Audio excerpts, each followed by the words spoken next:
Hello my dear friends, welcome to back my YouTube channel online teaching Adda platform में आप लोगों का बहुत बहुत स्वागत है। तो आज हम लोग इस वीडियो में फिजिक्स का एक चैप्टर है यूनिट्स एंड मेजरमेंट, इससे रिलेटेड इंपॉर्टेंट कुछ एमसीक्यू देखने वाले हैं।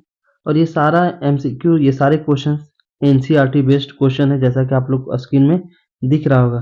तो चलिए हम लोग स्टार्ट करते हैं। पहला क्वेश्चन क्या है, वैसे कैंडिडेट के लिए ये क्लास काफ़ी इंपॉर्टेंट होने वाला है जो अ, आने वाले एग्जाम जो है रेलवे का ग्रुप डी एनटीपीसी की तैयारी कर रहे हैं, या फिर शिक्षक भर्ती जो होने वाली है बिहार में बीपीएससी टीआरई 4.0, उसमें सारे जो है एनसीईआरटी बेस्ड ज़्यादा क्वेश्चंस पूछे जाते हैं। एनसीईआरटी को ज़्यादा प्रीफर किया जाता है, तो ये सारे क्वेश्चंस आपको एनसीईआरटी बेस्ड ही देखने को मिलेंगे through out the class.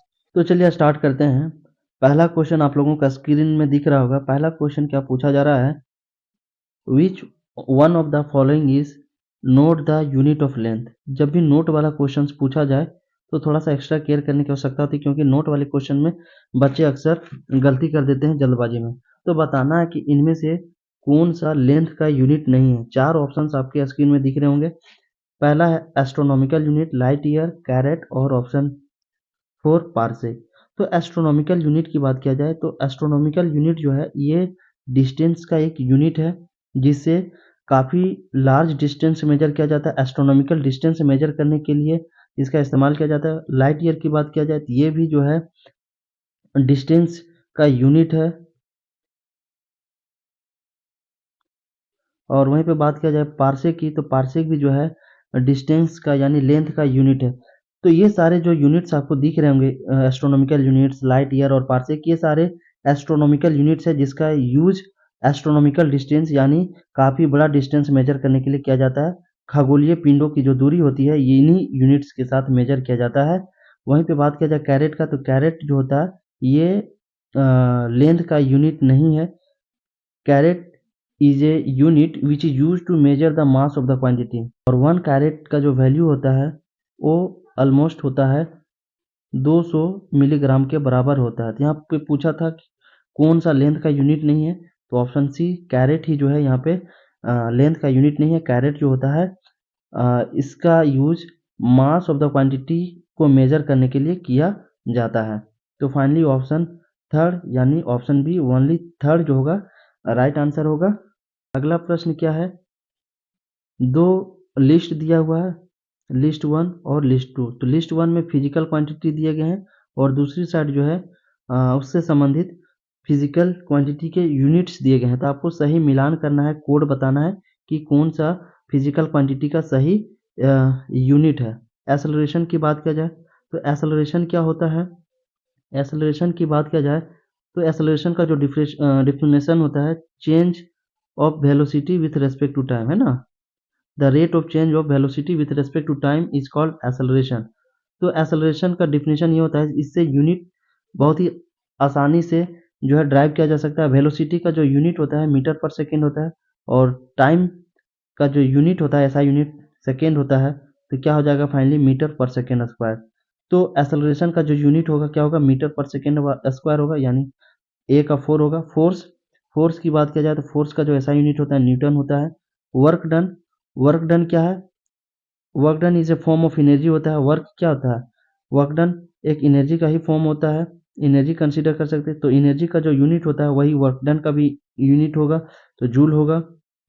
Pressure की बात किया जाए तो प्रेशर का जो यूनिट होगा वो हो जाएगा आपका न्यूटन पर मीटर स्क्वायर। ठीक है, क्योंकि प्रेशर इज इक्वल टू क्या होता है, फोर्स अपॉन एरिया।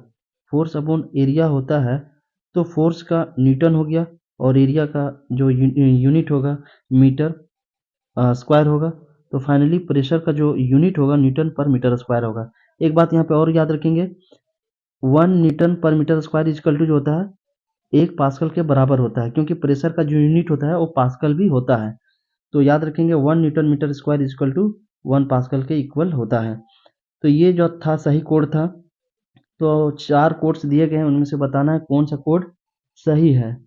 तो जो सही कोड है आपका ए का 4 हो जाएगा, बी का जो होगा बी का बी का थर्ड हो जाएगा, और वहीं पे सी का बात किया जाए तो सी का 1 होगा, और डी का जो होगा 2 होगा। ये जो कोड आपको दिख रहा होगा वही सही कोड होगा, इस क्वेश्चन का आंसर होगा। तो ऑप्शन डी जो होगा बिल्कुल राइट आंसर है। अगला प्रश्न क्या है, which of the following statement is correct, कौन सा स्टेटमेंट जो है सही है। ये भी एनसीईआरटी के क्वेश्चन से, सारे क्वेश्चन जो है एनसीईआरटी के करवाए जा रहे हैं। तो mole is the fundamental unit of amount of substance, the unit of electric current is coulomb. नहीं, इलेक्ट्रिक करंट का जो यूनिट होता है वो एम्पियर होता है, ना कि कूलम होता है। कूलम जो होता है इलेक्ट्रिक चार्ज का यूनिट होता है। इलेक्ट्रिक चार्ज का जो यूनिट होता है वो कूलम होता है। ये तो जो है गलत दिया गया है। The fundamental unit of time is hour, नहीं, टाइम का जो फंडामेंटल यूनिट्स होता है वो आवर नहीं होता है बल्कि सेकेंड होता है। तो ऑप्शन सी भी क्या है, गलत है। In SI unit temperature is measured in Celsius, temperature जो होता है एसआई यूनिट में सेल्सियस में मेजर किया जाता है, नहीं, सेल्सियस में मेजर नहीं किया जाता, केल्विन में मेजर किया जाता है। टेम्परेचर का जो एसआई यूनिट होता है वो केल्विन होता है।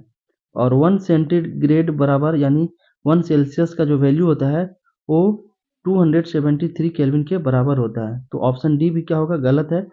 यहाँ पे सिर्फ एक ही ऑप्शन सही है, mole is the fundamental unit of amount of substance, और ऑप्शन ए ही जो है इस क्वेश्चन का सही आंसर होगा। अगला प्रश्न है question number 4, match list 1 with list 2। दो लिस्ट दिए गए हैं, एक साइड फिजिकल क्वांटिटी दिया गया और दूसरी तरफ फिजिकल क्वांटिटी के यूनिट्स दिए गए हैं। तो आपको सही कोड का मिलान करना है। वेट की बात किया जाए तो वेट का जो यूनिट्स होता है वो क्या होता है, न्यूटन होता है। ये कोड बिल्कुल सही है, ये मिलान बिल्कुल राइट है, क्योंकि वेट जो होता है, वेट क्या होता है, तो weight of an object is the force with which it is attract towards the earth. ठीक है, किसी भी ऑब्जेक्ट पे जो फोर्स लगता है और टुवर्ड्स द अर्थ की ओर अट्रैक्ट होता है, ये क्या एक फोर्स ही है, और फोर्स का जो यूनिट क्या होता है, न्यूटन होता है। तो ये तो मिलान सही। वेवलेंथ की बात किया जाए तो वेवलेंथ का जो यूनिट होता है एंगस्ट्रॉन होता है। वेवलेंथ अब क्या होता है, तो wavelength is a distance moved by the wave in the time of one complete oscillation of a particles of the medium। किसी भी पार्टिकल्स को किसी मीडियम में एक कंप्लीट ऑसिलेशन करने में जितना टाइम लगता है वही क्या कहलाता है, वेवलेंथ कहलाता है ना। तो वेवलेंथ ऑफ वेव, किसी भी वेव का जो वेवलेंथ होता है उसको हम मेजर कर सकते हैं मीटर में, एंगस्ट्रॉन में और नैनोमीटर में। याद रखेंगे, वेवलेंथ का जो यूनिट होता है हम इसको मीटर में भी मेजर कर सकते हैं, एंगस्ट्रॉन में भी और नैनोमीटर में भी मेजर कर सकते हैं। तो वेवलेंथ यहाँ पे क्या दिया गया, एंगस्ट्रॉन दिया गया, ये तो बात बिल्कुल सही है। प्रेशर की बात किया जाए तो प्रेशर का जो यूनिट होता है पास्कल भी होता है, क्योंकि प्रेशर इज इक्वल टू होता है force upon area. Force upon area, force newton, area का मीटर स्क्वायर यूनिट हो गया, और बताए थे 1 newton metre square is equal to जो होता है 1 पास्कल होता है। तो फाइनली प्रेशर का जो यूनिट होता है वो पास्कल भी होता है, एनर्जी का जो यूनिट होता है वो जूल होता है। तो सारे जो कोड हैं बिल्कुल सही तरीके से अरेंज किए हुए हैं। ए का जो होगा फर्स्ट होगा, बी का 2, सी का थर्ड और डी का जो होगा 4 होगा। तो कौन सा जो सही मिलान होगा आपका, ऑप्शन नंबर सी होगा, है ना। ऑप्शन नंबर सी पे बिल्कुल सही कोड आपको देखने को मिल रहा होगा। अगला प्रश्न है number 5, which one of the following pairs is not correctly. देखिए नोट पूछा गया ना, इनमें से कौन सा पेयर जो है करेक्ट नहीं है। Decibel, unit of sound intensity, ये बात तो बिल्कुल सही है कि साउंड का इंटेंसिटी किससे मेजर किया जाता है, डेसिबल से, जिसे डीबी से रिप्रेजेंट किया जाता है। Horsepower, unit of power है, unit of power horsepower होता है, और 1 horsepower is equal to 746 watt के बराबर होता है। ऑप्शन सी कैंडेला, कैंडेला जो है यूनिट ऑफ लुमिनस इंटेंसिटी है, ये भी बात सही है कि लुमिनस इंटेंसिटी का जो यूनिट होता है वो कैंडेला होता है। और बात चौथे ऑप्शन की करें तो यूनिट ऑफ हीट सेल्सियस होता है, नहीं, यूनिट ऑफ हीट जो होता है सेल्सियस नहीं होता है। ये सेल्सियस किसका यूनिट है, टेम्परेचर का है। टेम्परेचर का जो यूनिट होता है वो सेल्सियस होता है। और अगर टेम्परेचर का जो अगर एसआई यूनिट की बात किया जाए तो इसे केल्विन में मेजर किया जाता है, केल्विन में मेजर किया जाता है। और 1 सेल्सियस का जो वैल्यू होता है 273 केल्विन के बराबर होता है। हीट क्या है, हीट जो है it is a form of energy है, और एनर्जी का जो यूनिट होता है वो जूल होता है। तो एनर्जी किससे मेजर किया जाता है, जूल से मेजर किया जाता है। Joule is the unit of heat. ठीक है, तो ऑप्शन डी ही राइट होगा, क्योंकि यहाँ पे नोट पूछा था कि इनमें से कौन सा पेयर सही नहीं है। तो सेल्सियस वाला जो पेयर है वो बिल्कुल सही नहीं है, बाकी ए बी और सी तीनों पेयर राइट हैं। क्वेश्चन नंबर 6 पूछा जा रहा है, odd one odd the unit of pressure. इनमें से जो है ओड कौन है यूनिट ऑफ प्रेशर का। तो प्रेशर की बात किया जाए तो प्रेशर जो है बार में भी मेजर किया जाता है, उसके बाद न्यूटन पर मीटर स्क्वायर भी होता है, और आपका केजी पर मीटर पर सेकेंड स्क्वायर भी जो होता है ये प्रेशर का यूनिट होता है। पार्सेक जो होता है, पार्सेक प्रेशर का यूनिट नहीं है। पार्सेक एक डिस्टेंस का यूनिट है जिसका यूज एस्ट्रोनॉमिकल डिस्टेंस मेजर करने के लिए किया जाता है। तो parsec is astronomical distance which is use to measure the astronomical distance. और एस्ट्रोनॉमिकल डिस्टेंस जो होता है काफी लार्ज डिस्टेंस होता है।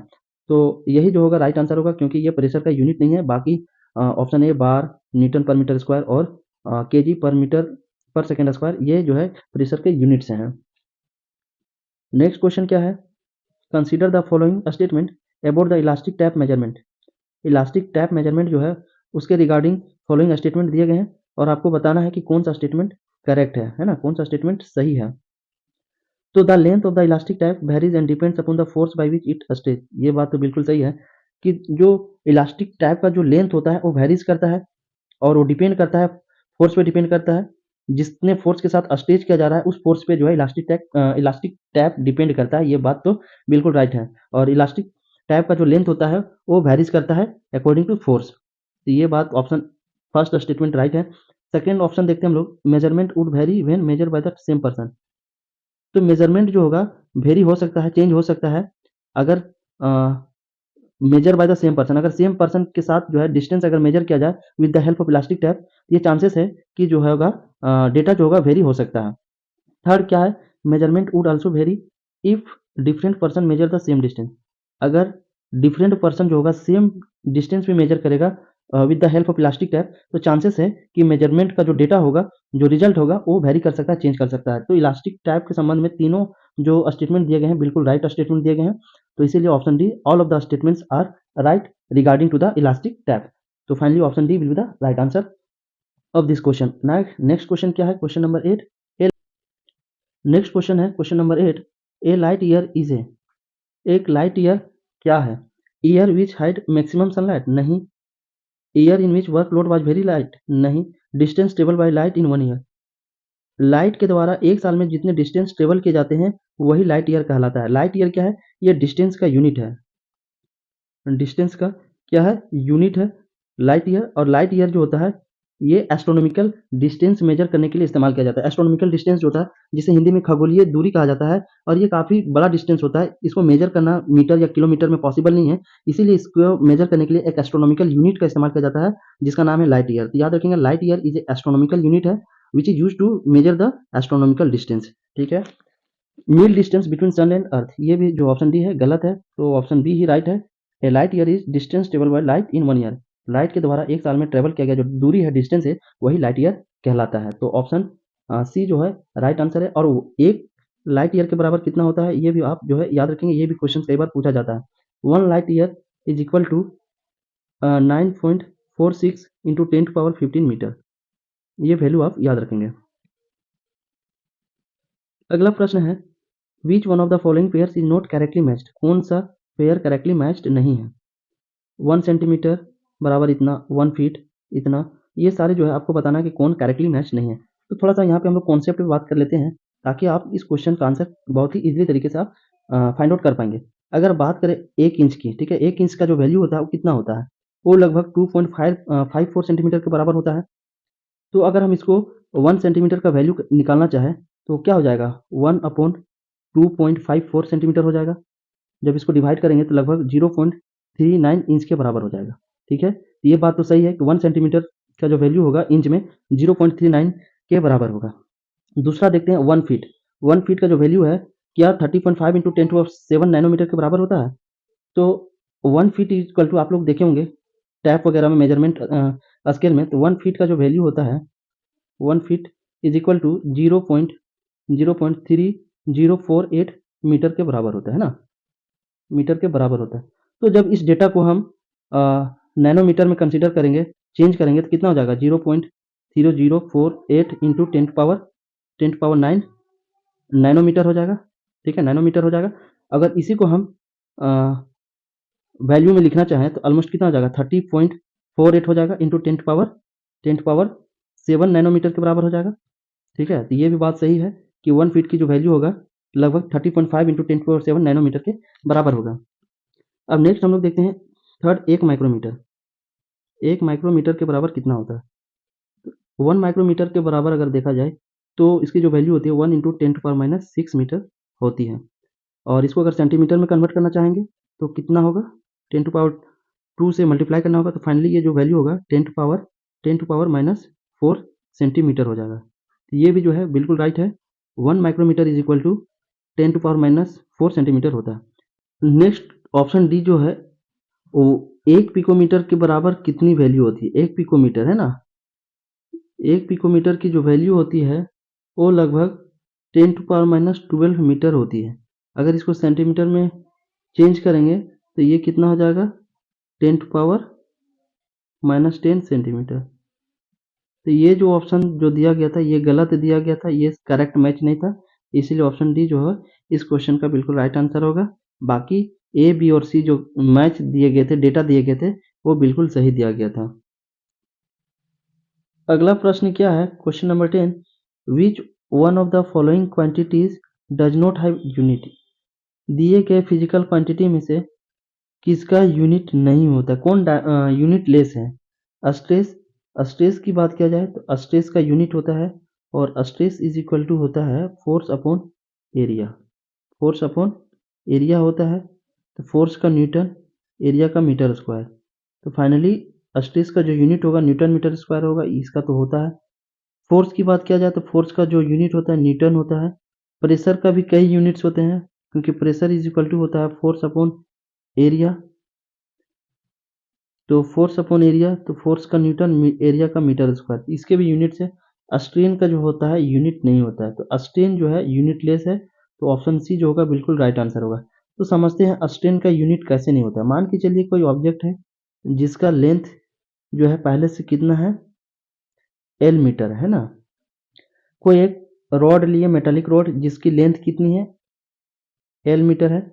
अब इसको हम क्या किए, हिट किए, ठीक है। हिट करने के बाद एक्सपांड होगा, जैसा कि हम लोग जानते हैं कि जब कोई भी मटेरियल को जो है मेटेलिक को हिट किया जाता है, तो हिट करने की वजह से वो मटेरियल क्या होता है, एक्सपांड करता है। तो ये थोड़ा सा क्या हो गया, मेटल एक्सपांड कर गया है ना, ये मेटल एक्सपांड कर दिया। कितना चेंज हुआ, डेल्टा एल चेंज हो गया, डेल्टा एन चेंज हुआ।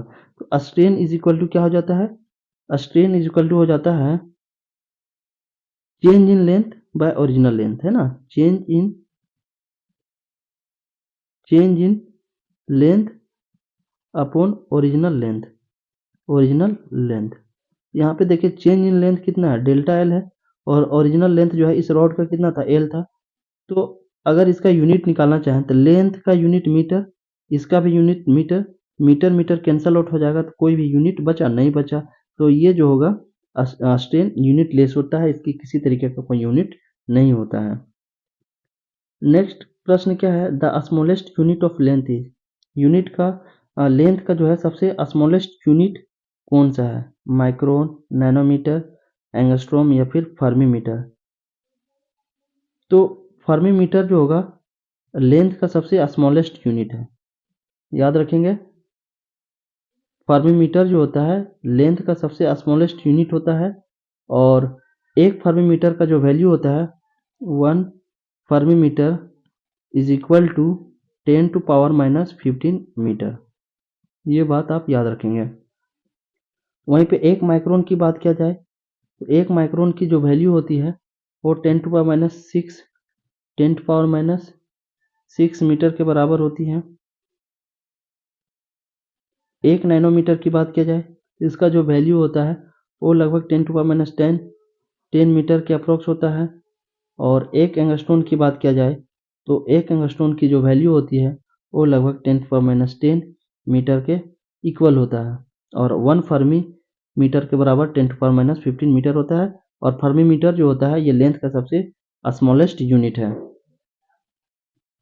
अगला प्रश्न दिया है question number 12, consider the following statements. यानी दो स्टेटमेंट्स नीचे दिए गए हैं, आपको बताना है कि दिए हुए स्टेटमेंट में कौन सा स्टेटमेंट सही है। तो पहला स्टेटमेंट है dimensional formula of work and heat are mL_T-2 and mL_2T-2 respectively. यानी जो डायमेंशंस दिए गए हैं वर्क और हीट का, क्या सही दिए गए हैं। दूसरा स्टेटमेंट है dimensional formula of potential energy and kinetic energy is same. यानी पोटेंशियल एनर्जी और काइनेटिक एनर्जी का जो डायमेंशनल फार्मूला होता है वो क्या सेम होता है, ये आपको बताना है कौन सा सही है। तो हम लोग आंसर पता करने से पहले हम लोग जो है डायमेंशनल फार्मूला ड्राइव करते हैं, उसके बाद बहुत ही इजीली तरीके से हम लोग ये डिसाइड कर पाएंगे कि कौन सा स्टेटमेंट सही है और गलत है। तो पोटेंशियल एनर्जी जिसे यू से रिप्रेजेंट किया जाता है, जिसका फॉर्मूला होता है mgh, where m mass of the object, g acceleration due to gravity and h is equal to height होता है ना। तो m की अगर बात किया जाए तो m का डायमेंशन फॉर्मूला क्या लिखा जा सकता है, m g acceleration due to gravity है, तो एक्सेलरेशन का जो डायमेंशन होगा वही g का भी डायमेंशन होगा। तो एक्सेलरेशन का हम लोग सबसे पहले डायमेंशन फाइंड आउट करते हैं। तो एक्सेलरेशन का हम लोग डिफिनेशन जानते हैं, acceleration is equal to the rate of change of velocity with respect to time is called acceleration. तो एक्सेलरेशन का जो डायमेंशन होगा वही g का भी होगा। तो आप किसी भी फिजिकल क्वांटिटी का डायमेंशनल फार्मूला ड्राइव कर सकते हैं अगर आपको उस फिजिकल क्वांटिटी का यूनिट पता हो। तो इसका यूनिट हम लोग ड्राइव करते हैं। वेलोसिटी का जो यूनिट होता है मीटर पर सेकेंड होता है और टाइम का यूनिट सेकेंड होता है। तो फाइनली जो यूनिट हो जाएगा एक्सेलरेशन का मीटर पर सेकेंड स्क्वायर। इसका अगर डायमेंशनल फार्मूला लिखा जाए तो किस तरीके से लिखा जाएगा, m क्या है, मीटर है, एक डिस्टेंस है, तो इसका जो डायमेंशनल फार्मूला हो जाएगा l हो जाएगा। सेकेंड क्या है, t है, t का यूनिट है तो इसको लिखा जाएगा t का स्क्वायर। तो फाइनली क्या हो जाएगा, ये जो होगा एल टी माइनस टू हो जाएगा। ये हो गया एक्सेलरेशन का डायमेंशनल फार्मूला। तो चलिए हम लोग लिखते हैं यहाँ पे g के जगह पे, क्योंकि जो एक्सेलरेशन का जो डायमेंशनल होगा वही g का भी डायमेंशनल फार्मूला होगा। ये एल टी माइनस टू होगा और h हाइट है, ये भी एक लेंथ है, तो इसका भी जो डायमेंशनल फार्मूला फाइनली बन के आ जाएगा M L square T minus two. ये था आपका पोटेंशियल एनर्जी का डायमेंशनल फार्मूला। अब बात करते हैं काइनेटिक एनर्जी का। काइनेटिक एनर्जी का जो फार्मूला होता है हाफ एम वी स्क्वायर होता है, हाफ एम वी स्क्वायर। तो m का m हो जाएगा। वेलोसिटी की अगर बात किया जाए तो वेलोसिटी का जो डायमेंशनल फार्मूला क्या हो जाएगा, तो वेलोसिटी आप इसी से निकाल सकते हैं। एक्सेलरेशन का जो फार्मूला था dv बाई dt था, ठीक है। तो यहाँ पे हमको वेलोसिटी निकालना है, तो एक्सेलरेशन इंटू टाइम हो जाएगा।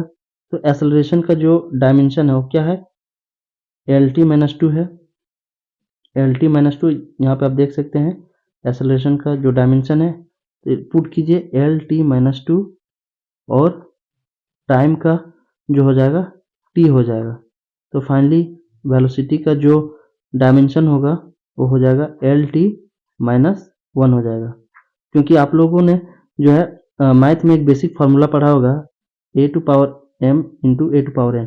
जब बेस सेम हो और पावर डिफरेंट हो तो जो पावर होता है वो एड हो जाता है, ए एम प्लस एन होता है। यहाँ पे क्या था, t माइनस टू था इंटू टी पर पावर वन था।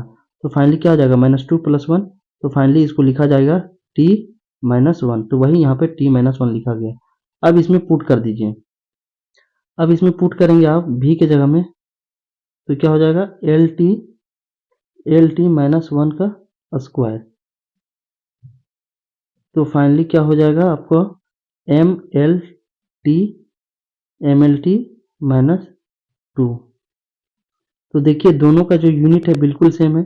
पोटेंशियल एनर्जी का जो यूनिट है और काइनेटिक एनर्जी का जो यूनिट है वो बिल्कुल क्या है, सेम है।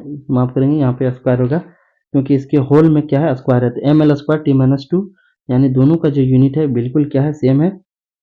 तो ऑप्शन नंबर टू तो बिल्कुल राइट हो गया।